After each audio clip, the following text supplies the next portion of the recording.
नमस्कार। हमारे चैनल में आपका स्वागत है। मैं हूं रामचंद्र मौर्य। साथियों, आज हम बात करेंगे कांग्रेस पार्टी कितना मजबूत हो रही है। क्या कांग्रेस पार्टी 2024 में भारतीय जनता पार्टी को टक्कर दे सकेगी? क्या कांग्रेस पार्टी नए अवतार में, जैसा कि पहले 2014 और 2019 में उसका स्वरूप था, उसका चरित्र था, उसकी कार्यशैली थी, क्या उसमें बड़ा परिवर्तन हुआ है, हो रहा है? और क्या भारतीय जनता पार्टी को हराने के लिए पूरी ताकत से मुस्तैदी हो गई है? आज हम इसी पर चर्चा करेंगे और इस बात की पड़ताल करना चाहेंगे कि भारत की राजनीति में जो उठापटक मची हुई है, विपक्ष जिस तरह से शक्तिशाली होता जा रहा है और सत्ता पक्ष जिस तरह से विपक्ष को नेस्तनाबूद करने के लिए कस्में खा चुकी है और कार्रवाइयां कर रही हैं एक के बाद एक, उसमें किसे सफलता मिलती है? क्या विपक्ष सत्ता से या सत्ता में जाने की जो इच्छा रखता है उसकी इच्छा अधूरी रह जाएगी और फिर से भारतीय जनता पार्टी आएगी? इसी पर विचार करेंगे। और विश्लेषण शुरू करने के पहले आपसे एक गुजारिश है, अनुरोध है, अपील है कि हमारे चैनल को सब्सक्राइब करें। तो साथियों, राहुल गांधी की पदयात्रा शुरू होने के साथ ही कन्याकुमारी से कश्मीर तक की 3570 किलोमीटर की यात्रा शुरू होने के बाद से भारतीय राजनीति में और खास करके भारतीय जनता पार्टी और संघ में हड़कंप मचा हुआ है। जैसे जैसे यात्रा आगे बढ़ रही है वैसे वैसे इनकी धड़कनें भी बढ़ रही हैं और ऐसी ऐसी बातों का लेकर के राहुल गांधी का खंडन कर रहे हैं या उनका मजाक बना रहे हैं या उन्हें बदनाम करने की कोशिश कर रहे हैं। लेकिन इनका बदनाम करने का जो शिगुफा है, जो हरकतें हैं, जो घटिया राजनीति के तकाजे हैं इनके, उसे अच्छी तरह से देश की जनता देख रही है और अच्छी तरह से इस देश के मतदाता समझ रहे हैं। जिस तरह से टी शर्ट से लेकर के और चाय पीने के लिए चाय की दुकान में जाने पर यह कहा गया कि चाय की दुकान में चाय पीने नहीं बल्कि शराब पीने गए हुए हैं, किसी के गले उतरने वाली नहीं है। भारतीय जनता पार्टी की ओछी राजनीति और घटिया हथकंडा जो अपनाती है उसे अब लोग समझने लगे हैं और भारतीय जनता पार्टी के जितने भी सब्जबाज जुमले, जितने भी वायदे हैं, उसे भी देश की जनता अच्छी तरह से देख रही है, समझ रही है और उसे अपनी कसौटी पर कस चुकी है, जिससे यही लगता है कि कांग्रेस जो कुछ भी कर रही है 2014 में, 2019 में जो कुछ उसने नहीं किया था उससे 100 कदम आगे बढ़ करके पूरे भारत को नापने का काम जिस तरह से कर रही है। और आपको बता दें कि कश्मीर से कन्याकुमारी तक 12 राज्य आते हैं और इसमें एक ही 2 स्थान पर ऐसा है कि भारतीय कांग्रेस की सत्ता है, बाकी जगहों पर विपक्ष मतलब कि सत्ता पक्ष भारतीय जनता पार्टी का शासन या दूसरी पार्टियों के शासन है। तो जिस तरह से भारतीय जनता पार्टी में हड़कंप मचा हुआ है और छोटी छोटी बातों को लेकर के ओछी टिप्पणियां की जा रही हैं और सोशल मीडिया पर राहुल गांधी को बदनाम करने के लिए, उनका चरित्र हनन करने के लिए जो घटिया राजनीति चल रही है, इससे आप लोग अच्छी तरह से अवगत हैं और इनकी धड़कनें जैसे जैसे बढ़ेगी वैसे वैसे ये घटिया राजनीति पर उतरते जाएंगे और एक समय ऐसा आएगा, कन्याकुमारी पहुंचने के पहले तक ऐसा आएगा कि पदयात्रा से प्रभावित होकर के, पदयात्रा से धड़कनें बढ़ने की वजह से पदयात्रा में विघ्न भी उत्पन्न किया जा सकता है, दंगे भी करवाए जा सकते हैं, हिंसा भी हो सकती है और इस सब के लिए भारतीय जनता पार्टी जिम्मेदार होगी। अब जैसे जैसे यात्रा बढ़ रही है, कर्नाटक से ही भारतीय जनता पार्टी का राज्य शुरू हो जाएगा, कर्नाटक आएगा, कर्नाटक बाद मध्य प्रदेश आएगा, मध्य प्रदेश के बाद हरियाणा वगैरह तमाम राज्य ऐसे आएंगे जहां पर कि भारतीय जनता पार्टी शासन में है। तो इन राज्यों में यात्रा पहुंचने पर हमें तो नहीं लगता है कि सफलतापूर्वक यात्रा हासिल कर सके, कोई ना कोई विघ्न जरूर डालेगी। लेकिन अगर भारतीय जनता पार्टी विघ्न डालती है, हिंसा करती है, हिंसा करवाती है या किसी भी प्रकार से रोक लगाने की कोशिश करती है, तो उसे मतदाता अच्छी तरह से देख रहे हैं और यह राहुल गांधी और कांग्रेस के ही पक्ष में जाएगा कि उनके साथ भारतीय जनता पार्टी ने कितना घिनौना मजाक किया है और सत्ता खोने के डर से वो किस हद तक उतर चुकी है। साम दाम दंड भेद के लिए जो भारतीय जनता पार्टी जानी जाती है, उसके तहत वो कुछ भी कर सकती है। राहुल गांधी की पदयात्रा सफलतापूर्वक सफल न होने पाए और अपने मुकाम तक, लक्ष्य तक न पहुंच पाए, इसके लिए भारतीय जनता पार्टी किसी भी स्तर तक जा सकती है, किसी भी निचले स्तर तक जा सकती है और विघ्न उत्पन्न करने की पूरी संभावना है। और दूसरी बात यह है कि इधर कांग्रेस ने जिस तरह से अपने को एक नए अवतार में पेश किया है, वो नया अवतार क्या है कि कांग्रेस प्रमुख सोनिया गांधी और राहुल गांधी, प्रियंका गांधी का मानना है कि उसके ऊपर जो सबसे बड़ा आरोप लगता है, वंशवाद का आरोप लगता है या एक ही पार्टी का अध्यक्ष हमेशा हो, इसका आरोप लगता है, उस आरोप से मुक्त होने के लिए ही राजीव गांधी ने 2019 में कांग्रेस अध्यक्ष का पद छोड़ा है और आज तक उन्हें तमाम अनुनय विनय करने के बावजूद, तमाम मनुहार मनावन करने के बावजूद वे तैयार नहीं हुए हैं और अब सुनिश्चित हो गया है कि अशोक गहलोत पार्टी के प्रमुख होंगे और अशोक गहलोत के नाम पर लगभग मुहर लग चुकी है। चूंकि कांग्रेस में प्रजातंत्र है, इसलिए प्रजातांत्रिक ढंग से वहां पर चुनाव भी होता है और उस चुनाव को लड़ेंगे जिसमें कि कई चेहरे आ रहे हैं। सुनने में आ रहा है कि शशि थरूर जो कि केरल से लोकसभा के मेंबर हैं, कमलनाथ जो कि पूर्व मुख्यमंत्री रह चुके हैं मध्य प्रदेश के, दिग्विजय सिंह ने भी बात छेड़ी थी लेकिन उन्होंने अपना नाम वापसी की घोषणा कर दी, पर्चा भी नहीं भरा। इस तरह से और भी कई, मनीष तिवारी के बारे में सुना जा रहा है कि वो भी फाइट कर सकते हैं। तो लेकिन इतना निश्चित है कि कांग्रेस पार्टी के प्रमुख जो हैं सोनिया गांधी, राहुल गांधी और प्रियंका गांधी, अगर इन्होंने मन बना लिया है कि अशोक गहलोत चुनाव जीतेंगे और इन्हें ही बनाया जाएगा, तो पार्टी के अधिकांश नेता इन्हीं को देंगे और पार्टी लाइन से इतर नहीं जाएंगे और मनीष तिवारी, शशि थरूर जितने भी हैं, इन्हें जीतने की कोई संभावना नहीं रहेगी। और दूसरी बात यह है कि अगर अशोक गहलोत चुनाव जीत लेते हैं और कांग्रेस के अध्यक्ष बन जाते हैं तो इससे पार्टी को मजबूती मिलेगी। भारतीय जनता पार्टी ने, आपको याद होगा कि 2017 में उत्तर प्रदेश के चुनाव के पहले लक्ष्मीकांत वाजपेयी हुआ करते थे, भारतीय जनता पार्टी के उत्तर प्रदेश के अध्यक्ष हुआ करते थे।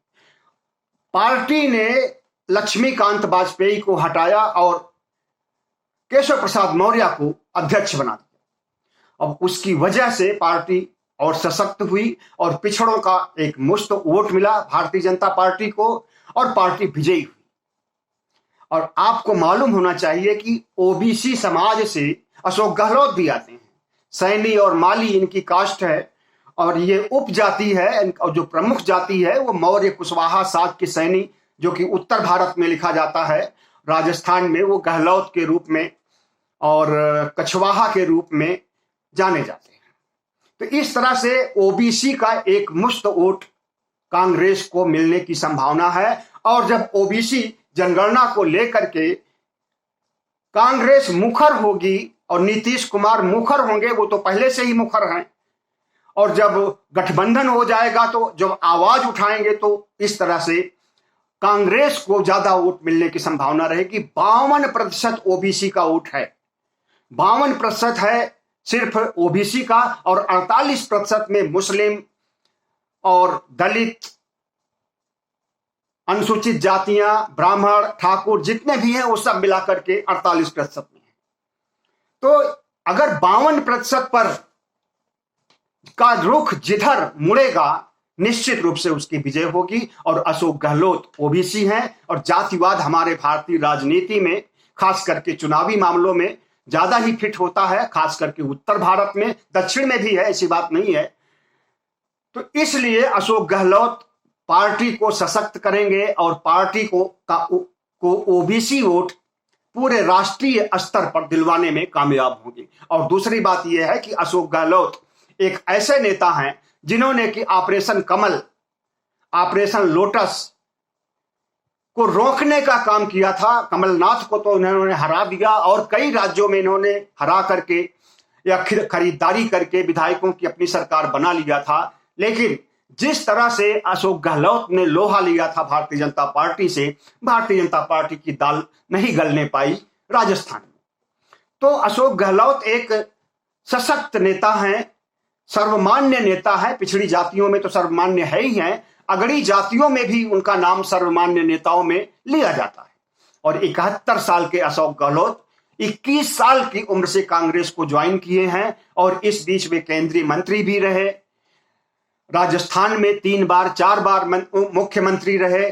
और जितना लंबा प्रशासनिक अनुभव उन्हें है, संवैधानिक पदों का जितना उनको अनुभव है, शायद उतना कांग्रेस पार्टी में किसी को नहीं होगा। हालांकि बहुत से नेता ऐसे हैं, पी चिदंबरम हैं और भी कई नेता ऐसे हैं जो कि संवैधानिक पदों पर रहे हैं और उच्च कोट के नेताओं में आते हैं। लेकिन G23 इनका जो एक ग्रुप है जिसमें कि असंतुष्ट नेता समाये हुए हैं, उसमें से कई नेता फुर्र हो चुके हैं, चाहे वो कपिल सिब्बल हो, चाहे वो गुलाम नबी आजाद हो। तो G23 अब G20 हो गया है और उस G20 में से कितना वोट अशोक गहलोत को मिलता है वो तो देखा जाएगा। लेकिन इतना है कि अशोक गहलोत की जीत सुनिश्चित रहेगी और अशोक गहलोत को बहुत सोच समझ करके सोनिया गांधी और राहुल गांधी ने इनका नाम सामने लाया है और पार्टी प्रमुख बनाने की कवायद शुरू किया है। तो इस तरह से भारतीय जनता पार्टी में जिस तरह से कि अध्यक्ष के चुनाव के लिए कोई प्रजातांत्रिक चुनाव या प्रजातांत्रिक फार्मूलों के से नहीं चुना जाता है, बल्कि 2 लोग पार्टी को चला रहे हैं, वो मोदी जी हैं और गृह मंत्री अमित शाह। बस इन्हीं दोनों की मर्जी से पूरी पार्टी चलती है और पूरी पार्टी की नीति निर्धारित की जाती है। अध्यक्ष से लेकर के पंचायत लेवल तक के चुनाव में इनकी पूरी भूमिका होती है। लेकिन ऐसी बात कांग्रेस में नहीं है। कांग्रेस एक प्रजातांत्रिक पार्टी रही है, एक ऐतिहासिक स्वतंत्रता संग्राम की लड़ाई में ऐतिहासिक योगदान भी रहा है इसका।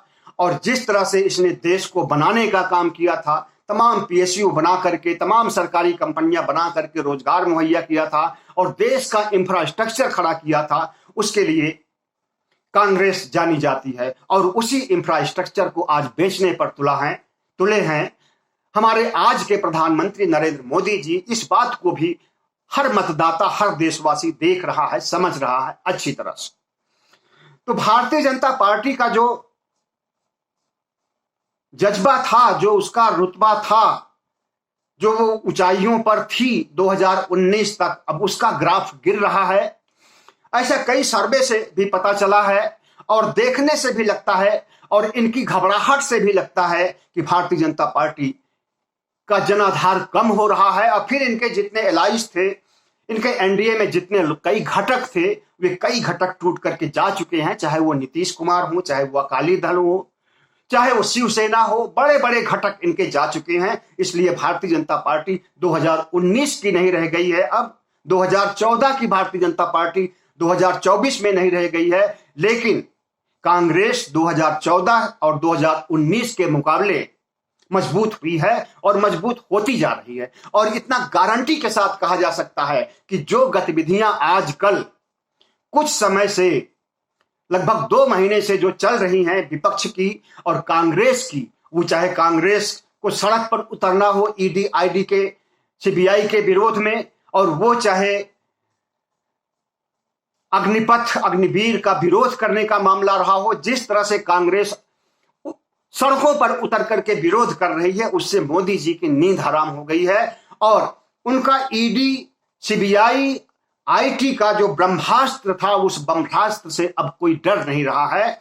और खास करके कांग्रेस पार्टी नहीं डर रही है और आम आदमी पार्टी नहीं डर रही है। बहुत सी पार्टियां ऐसी हैं, यहां तक कि वर्षों तक डरी हुई मायावती भी मुखर हो गई हैं और भारतीय जनता पार्टी के खिलाफ और समाजवादी के पक्ष में उठ करके खड़ी हो गई। तो इनका ब्रह्मास्त्र भी फेल हुआ है। दरअसल सब जब एकजुट हो जाएंगे तो कितनों के खिलाफ ये ब्रह्मास्त्र लगाएंगे, और कितना बड़ा इनका ब्रह्मास्त्र है कि सबको जेल में ठूस देगा। ब्रह्मास्त्र को भी मामले को अदालत में ले जाना पड़ता है, और अदालत से सब छूट जाते हैं क्योंकि वो कोई क्राइम किए नहीं होते हैं, कोई अपराध किए नहीं होते हैं। कितने मुकदमे हुए हैं ईडी के, आईटी के, सीबीआई के, मुश्किल से 10% लोग उसमें जेल में हैं या उनके ऊपर मुकदमा चल रहा है, बाकी 90% लोग छूट गए। और विपक्ष ही को निशाना बनाया जाता है। भारतीय जनता पार्टी का कोई भी नेता उसके दायरे में नहीं आता, और इनके करप्शन के या इनके जो आरोप होते हैं उसके दायरे में नहीं आता है। इस तरह से ईडी, आईटी और सीबीआई का खौफ भी अब खत्म हो गया है कांग्रेस के अंदर, दूसरी पार्टियों के अंदर भी। नीतीश कुमार ने भी इस बात को माना है कि अब इस ब्रह्मास्त्र का उपयोग ये नहीं कर सकते हैं, और करेंगे तो मुंह की खाएंगे, क्योंकि इतना कुख्यात हो चुका है यह इनका ब्रह्मास्त्र कि अगर फिर से इसे चलाएंगे तो ये इनके खिलाफ ही जाएगा। और सबसे बड़ी बात है कि जिस तरह से नई ऊर्जा से कांग्रेस लैस हुई है, अब 2019 की कांग्रेस नहीं रह गई है।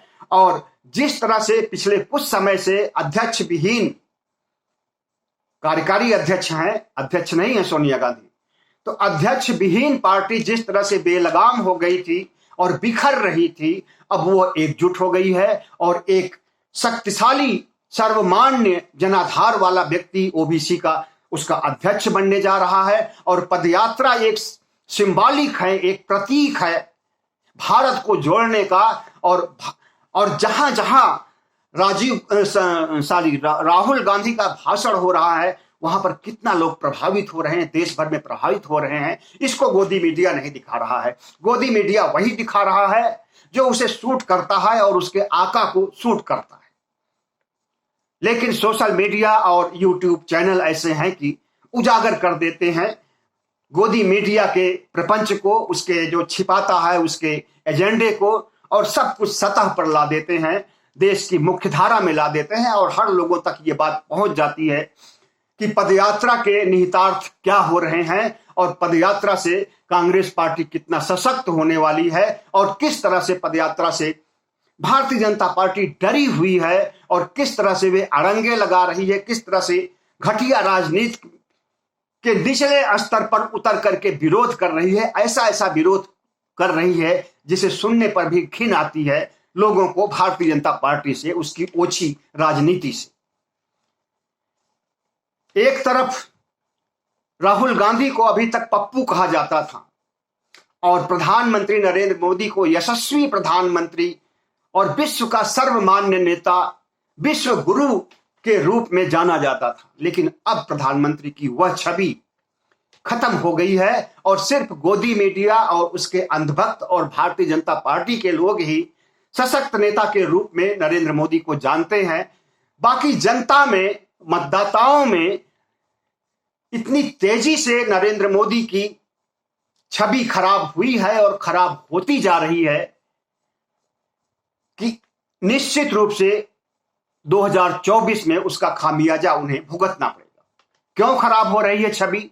बहुत से कारण हैं। सबसे बड़ा कारण है कि जुमलेबाज पार्टी, जुमलेबाज प्रधानमंत्री कितने चीजों का सब्जबाग दिखाया। स्मार्ट सिटी बनाएंगे, 100 स्मार्ट सिटी बनाएंगे, बुलेट ट्रेन चलाएंगे, बेरोजगारों को हर साल 2 करोड़ नौकरियां देंगे, किसानों की आय दुगनी करेंगे। तमाम तरह के इस तरह से सब्जबाग दिखाए गए, लेकिन एक भी सब्जबाग धरातल पर दिखाई नहीं दे रहा है। अलबत्ते महामारी आती है तो इनका हेल्थ इंफ्रास्ट्रक्चर इतना कमजोर कि ऑक्सीजन तक की व्यवस्था नहीं हो पाती है और लाखों लोग मारे जाते हैं। महामारी के दंश से तो मरे ही हैं, लेकिन कुव्यवस्था और घटिया इंफ्रास्ट्रक्चर से भी मौतें हुई हैं। और अगर इनके पास हेल्थ इंफ्रास्ट्रक्चर मजबूत होता, वेंटिलेटर होता, आईसीयू होता, बेड होते, अस्पताल होते, तो इतनी भारी मात्रा में 47 लाख से ज्यादा मौतें नहीं हुई।